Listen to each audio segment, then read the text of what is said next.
नमस्कार मित्रों, स्वागत है आप सभी का आपके अपने चैनल संस्कृति में। अगर वीडियो अच्छी लगे तो लाइक शेयर एंड सब्सक्राइब करें। सब्सक्राइब करने के साथ साथ बेल आइकन को प्रेस जरूर करें। आज हम बात करेंगे अनंत चतुर्दशी के विषय पर। अनंत चतुर्दशी क्यों मनाया जाता है, पूजा विधि क्या है और व्रत कथा के बारे में पूरा बात करेंगे इस वीडियो में। अनंत चतुर्दशी के दिन भगवान विष्णु के अनंत रूप की आराधना की जाती है। इस दिन 14 गांठें बनाकर एक अनंत धागा बनाया जाता है, जिसकी पूजा करने के बाद उसे बाह में बांध लिया जाता है। अनंत चतुर्दशी के दिन कई जगह गणेश विसर्जन भी किया जाता है। मान्यता है कि भगवान के भौतिक जगत में 14 लोक बनाए हैं, जिसमें से भूलोक, भूलोक, स्वर्गलोक, महर्लोक, जनलोक, तपोलोक, ब्रह्मलोक, अतल, वितल, सतल, रसातल, तलातल, महातल और पाताल है। मान्यता है कि अनंत सूत्र के 14 गांठें हैं, 14 लोगों की प्रतीक होती हैं। यह भी मान्यता है कि 14 साल तक लगातार अनंत चतुर्दशी का व्रत रखता है उसे विष्णु लोक की प्राप्ति होती है। अनंत सूत्र को पुरुष दाहिने और महिलाएं बाएं हाथ में बांधती है। अनंत चतुर्दशी की कथा कुछ इस प्रकार से है। इस व्रत का जिक्र पुराणों में भी मिलता है। जब पांडव जुए में अपना सारा राज्यपाट हार कर वन में कष्ट भोग रहे थे, तब भगवान श्री कृष्ण ने अनंत चतुर्दशी व्रत करने की सलाह दी थी। श्री कृष्ण ने युधिष्ठिर से कहा कि अगर वह विधि पूर्वक अनंत भगवान का व्रत करेंगे तो उनका सारा संकट दूर हो जाएगा और खोया राज्य फिर से प्राप्त हो जाएगा। श्री कृष्ण ने इस व्रत की महत्ता समझाने के लिए कथा सुनाई, जो इस प्रकार से है। प्राचीन काल में सुमंत नामक एक तपस्वी ब्राह्मण थे। उसकी पत्नी का नाम दीक्षा था।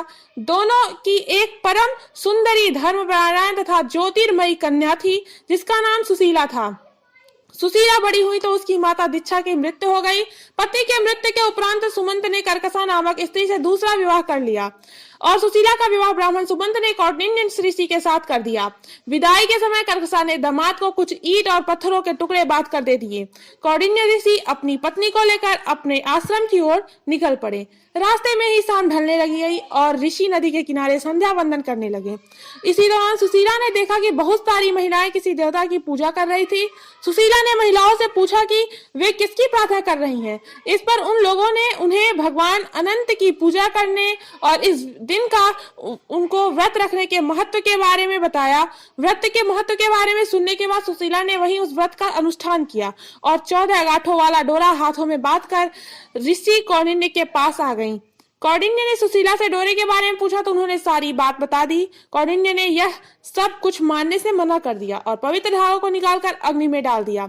इसके बाद उनकी सारी संपत्ति नष्ट हो गई और वह दुखी रहने लगे। इस दरिद्रता का उन्होंने अपनी पत्नी से कारण पूछा तो सुशीला ने अनंत भगवान का डोरा जलाने के बाद कही। पश्चाताप करते हुए ऋषि कौंडिन्य अनंत डोरे की प्राप्ति के लिए वन में चले गए। वन में कई दिनों तक भटकते भटकते निराश होकर एक दिन भूमि पर गिर पड़े। तब अनंत भगवान प्रकट होकर बोले, हे कौंडिन्य, तुमने मेरा तिरस्कार किया था, उसी से तुम्हें इतना कष्ट भोगना पड़ा।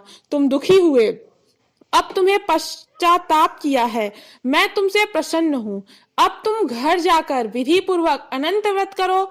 14 वर्षों तक व्रत करने से तुम्हारा दुख दूर हो जाएगा। तुम धन्य धान्य से संपन्न हो जाओगे। कौंडिन्य ने वैसा ही किया और उन्हें सारे कलेशों से मुक्ति मिल गई। श्री कृष्ण की आज्ञा से युधिष्ठिर ने भी अनंत भगवान का 14 वर्षों तक विधि पूर्वक व्रत किया और इसके प्रभाव से पांडव महाभारत के युद्ध में विजयी हुए और चिरकाल तक राज्य करते रहे। इसके बाद ही अनंत चतुर्दशी का व्रत प्रचलन में आया। अनंत पूजा का शुभ मुहूर्त। यह व्रत भाद्रपद मास के शुक्ल पक्ष की चतुर्थी तिथि को किया जाता है। इसके लिए चतुर्दशी तिथि सूर्य उदय के पश्चात 2 मुहूर्त में व्याप्त होनी चाहिए। यदि चतुर्थी तिथि सूर्योदय के बाद 2 मुहूर्त से पहले ही समाप्त हो जाए तो अनंत चतुर्दशी पिछले दिन मनाए जाने का विधान है। इस व्रत की पूजा और मुख्य कर्मकाल के दिन प्रथम भाग में करना शुभ माना जाता है। यदि प्रथम भाग में पूजा करने से चूक जाते हैं तो मध्य के शुरुआती चरण में करना चाहिए। मध्य का शुरुआती चरण दिन के 7वें से 9वें मुहूर्त तक होता है। अनंत चतुर्दशी पूजन विधि। अनंत चतुर्दशी के दिन व्रती सुबह स्नान आदि नित्य कर्मों से निवृत्त निराहार रहते हुए कलश की स्थापना करें और भगवान विष्णु की तस्वीर सामने रखें। कलश पर कुश से निर्मित अनंत देव की स्थापना की जाती है।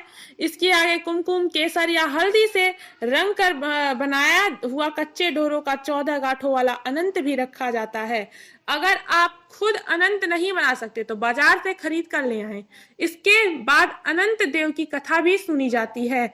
मान्यता है कि व्रत रखने के साथ साथ यदि विष्णु सहस्त्रनाम स्तोत्र का पाठ करने वाले ही हर मनोकामना पूर्ण होती है।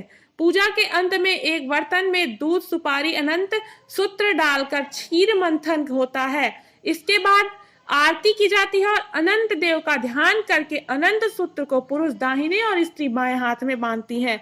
अनंत सूत्र बांधने का मंत्र इस तरह से है: अनंत संसार महासमुद्रे मग्न संभ्योध्वर वासुदेव अनंत रूपे विनियोजस्व अंत सूत्राय नमोस्तते। इसके बाद ब्राह्मण को भोजन कराएं और स्वयं प्रसाद ग्रहण कर ले। कथा यही समाप्त होता है। अगर ये वीडियो अच्छी लगे तो प्लीज लाइक करें और शेयर जरूर कर ले। चैनल को सब्सक्राइब करने के साथ साथ बेल आइकन को प्रेस करें। यहाँ तक कथा के अंत तक बने रहने के लिए बहुत बहुत धन्यवाद। आप सभी का दिन मंगलमय हो।